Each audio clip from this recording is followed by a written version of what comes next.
Futures and option. हर व्यक्ति जो share market में न्यूली ज्वाइन होता है उन्होंने किसी न किसी से सुना ही होगा कि फ्यूचर्स एंड ऑप्शन में ट्रेड करके कैसे आप लाखों या फिर करोड़ों रुपए कमा सकते हो। मैं आप लोगों को इस वीडियो में हर एक चीज़ बिल्कुल ही आसान शब्दों में समझाने वाला हूँ। माफ़ करिएगा अगर वीडियो थोड़ी सी लंबी हो गई हो तो वीडियो को एंड तक ज़रूर देखना, तभी आपके डाउट अच्छे से क्लियर होंगे। तो अब आप लोगों के मन में ये चल रहा होगा कि फ्यूचर्स एंड ऑप्शन क्या होते हैं। फ्यूचर्स एंड ऑप्शन एक डेरिवेटिव कॉन्ट्रैक्ट है जिनकी वैल्यू निकल कर आती है इनके अंडरलाइंग एसेट से, जैसे कि शेयर्स, इंडेक्स, कमोडिटी एसेट्रा। तो अब आप यहाँ पे पूछोगे कि डेरिवेटिव्स क्या होती है। डेरिवेटिव एक फाइनेंशियल कॉन्ट्रैक्ट है जो अपनी वैल्यू उसकी अंडरलाइंग एसेट से अर्न करता हो, जैसे एक ऐसी चीज़ जो किसी पे बेस्ड हो। चलो इसे मैं आपको आसान शब्दों में समझाता हूँ।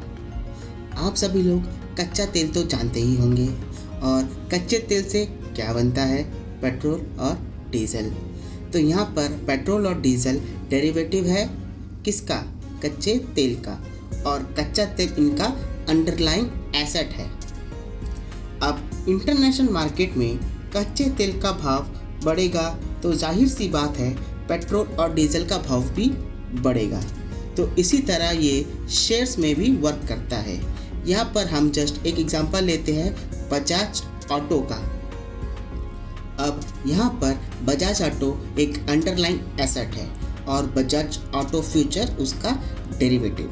अगर बजाज ऑटो का शेयर प्राइस इंक्रीज होता है तो जाहिर सी बात है बजाज ऑटो फ्यूचर्स का भी प्राइस इंक्रीज होगा।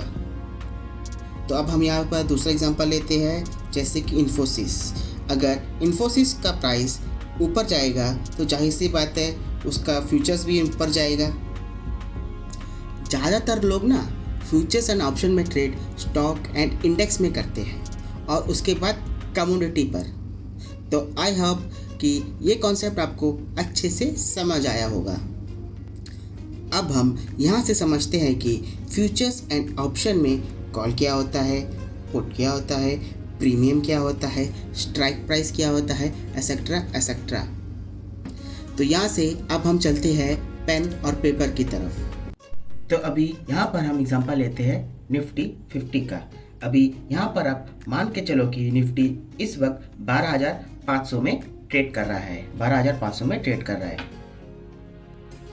ये जो 12,500 है ना, इसे हम स्पॉट प्राइस भी बोलते हैं। अभी यहाँ पर आप जो ये नंबर देख रहे हो 12,550, 12,600, 12,650, ये टारगेट प्राइस है। अभी यहाँ पर आप जो ये नंबर देख रहे हो 150, 142, 136, इसे हम प्रीमियम प्राइस बोलते हैं। मतलब 12,550 का प्रीमियम प्राइस है 150, 12,600 का प्रीमियम प्राइस है 140। ये प्रीमियम प्राइस आप पे करके ये ऑप्शन खरीद सकते हो। यहाँ पर आप देख सकते हो मैंने यहाँ पर CE लिखा हुआ है, इसका मतलब कॉल ऑप्शन। अगर आपको लगता है मार्केट 12,500 से ऊपर जाएगा, यानी कि 12,550, 12,600, तो यहाँ पर आप कॉल ऑप्शन बाय करते हो। अब यहाँ पे आप देख सकते हो मैंने यहाँ पे लिखा है PE, इसका मतलब होता है पुट ऑप्शन। ठीक है, अगर आपको लगता है मार्केट 12,500 से नीचे जाएगा, यानी कि 12,450, 12,400, तो आप यहाँ पर पुट ऑप्शन बाय करते हो। अच्छा, और एक ज़रूरी बात, अगर आप ऑप्शन में ट्रेड करते हो तो उसका एक एक्सपायरी पीरियड भी होता है।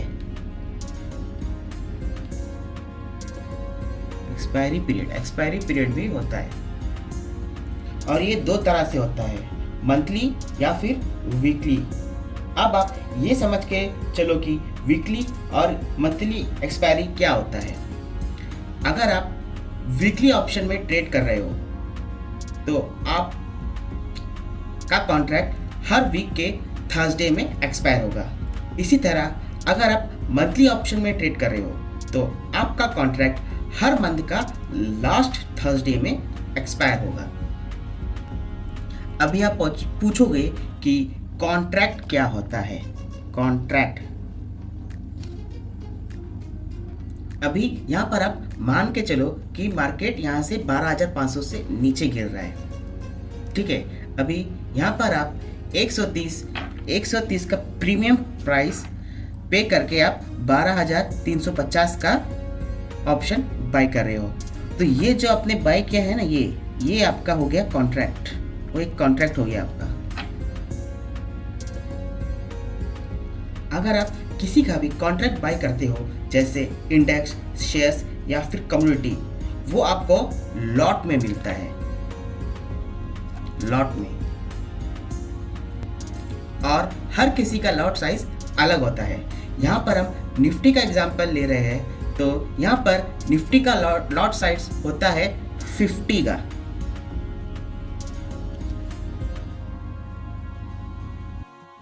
मान लो आपको यहाँ पर 12,700 का कॉल ऑप्शन बाय करना है, तो यहाँ पे आपको 129 इंटू निफ्टी का लॉट प्राइस, लॉट साइज से आपको इंटू करना होगा। यहाँ पर जो अमाउंट निकल के आता है आपको यहाँ पर वो अमाउंट पे करना होगा। इसी तरह अगर आपको 12,450 का ऑप्शन बाय करना है तो यहाँ से आपको निफ्टी का लॉट साइज से गुना करना होगा 50 से। यहाँ पर जो अमाउंट निकल के आएगा यहाँ पर आपको पे करना होगा। इसी तरह अगर आप शेयर्स का कॉन्ट्रैक्ट बाय करते हो तो उसका लॉट साइज अलग होता है। अगर आप कमोडिटी का शेयर प्राइस बाय करते हो तो उसका लॉट साइज अलग होता है। चलो यहाँ से अब हम समझते हैं ऑप्शन ट्रेडिंग में प्रॉफिट कैसे होता है। अभी आप यहाँ पर ये मान के चलो कि आपने 12,550 का ऑप्शन बाय किया है और थोड़ी देर बाद आप देखते हो कि 12,500 से मार्केट इंक्रीज होकर आपके टारगेट के पास आ रहा है। मार्केट जब आपके टारगेट के पास आ रहा है तो यहाँ पर आपका जो प्रीमियम अमाउंट है उसका प्राइस भी इंक्रीज होते रहेगा। जैसे 150 है तो 152, 153, 160 तक चला गया सोचो।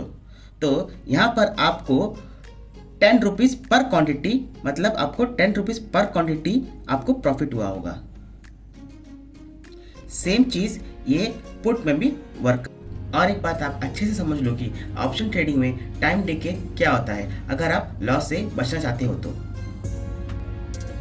यहाँ पर आपने जो भी कॉन्ट्रैक्ट बाय किया है उसका एक एक्सपायरी डेट होता है और जैसे जैसे आपके कॉन्ट्रैक्ट का एक्सपायरी डेट पास आता रहता है इसका असर आपके प्रीमियम पर भी पड़ता है। मतलब यहाँ पर आपके प्रीमियम का वैल्यू धीरे धीरे कम होने लगता है। तो ये होता है टाइम डिके। अगर आप ऑप्शन में ट्रेड ले रहे हो तो संभल कर लेना। यहाँ पर ज़्यादातर लोग टाइम डिके की वजह से लॉस में जाते हैं। यहाँ पर मैं आपको एक ज़रूरी बात बताना भूल गया हूँ। यहाँ पर आप कॉल ऑप्शन को और ये पुट ऑप्शन को दोनों को आप बाय तो कर ही सकते हो, साथ ही साथ आप इसको सेल भी कर सकते हो। चलो अब ये देख लेते हैं कि वर्क कैसे करता है। अगर कॉल ऑप्शन में आपको लगता है कि मार्केट नीचे जाएगा, 12,500 से नीचे जाएगा, तो आप यहाँ पर कॉल ऑप्शन को सेल करते हो। अगर आपको लगता है 12,500 से मार्केट ऊपर जाएगा तो यहाँ पर आप पुट ऑप्शन को सेल करते हो। सॉरी, आपको पता है कॉल ऑप्शन या फिर पुट ऑप्शन को सेल करने के एक लॉट को सेल करने का अमाउंट होता है 1 से 2 लाख के बीच। तो यहाँ पर ये बहुत ज़्यादा अमाउंट होता है। एज ए न्यू इन्वेस्टर मैं आपको रिकमेंड करूँगा कि आप इससे दूर ही रहे। आप सिर्फ शुरू में बाय पर ही ध्यान दें। तो दोस्तों, मैं कोई सेबी रजिस्टर्ड एडवाइज़र नहीं हूँ। अगर आपको इन्वेस्ट करना है तो आपके अपने फाइनेंशियल एडवाइज़र से सलाह ज़रूर करें और उसके बाद इन्वेस्ट करें। तो उम्मीद करता हूँ आपको फ्यूचर्स एंड ऑप्शन थोड़ा बहुत समझ आया होगा। इसी उम्मीद के साथ मैं आपको अगले वीडियो पे मिलता हूँ।